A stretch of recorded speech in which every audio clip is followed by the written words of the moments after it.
Thank you very much, Mr. Callan. Mr. Farage for 2.5 minutes, please.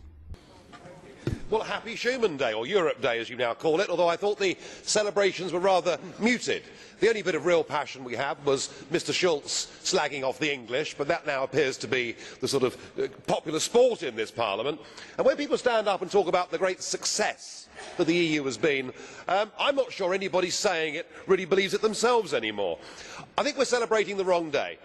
We shouldn't be celebrating the 9th of May, we should be celebrating the 8th of May, Victory in Europe Day.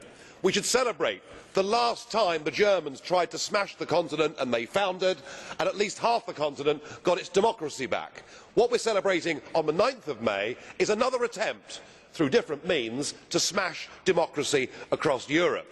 I don't doubt for a minute that Jean Monnet was well intentioned at the start. He thought that if you abolish nation states, you would stop there ever being another war.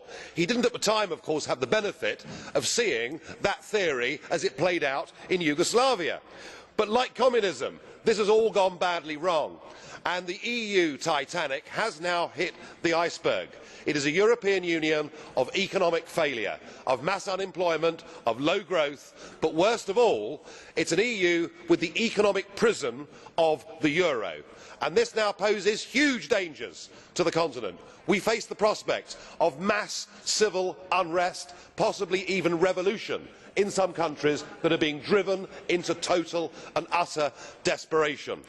But there is perhaps an opportunity, there is perhaps some good news, that now a democratic rebellion has begun. It began in Finland last year, with the True Finns getting nearly 20% of the vote. And we're seeing in country after country new political movements on the right and the left making big scores.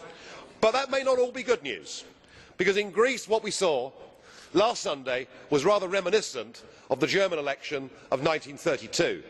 We saw the status quo centre collapse and the extremes of right and left rise. You know, this project could even cause the rebirth of National Socialism in Europe. We are headed the wrong way. We must break up the Eurozone. We must set those Mediterranean countries free. We must try to build a Europe. I want a Europe, but a Europe based on trade, a Europe based on cooperation, a Europe based on us sitting round the table and agreeing sensible rules on crime and the environment. We can do all of those things, but we cannot do it if we're asked to rally behind that flag. I owe no allegiance to that flag, and nor do most of the people in Europe either.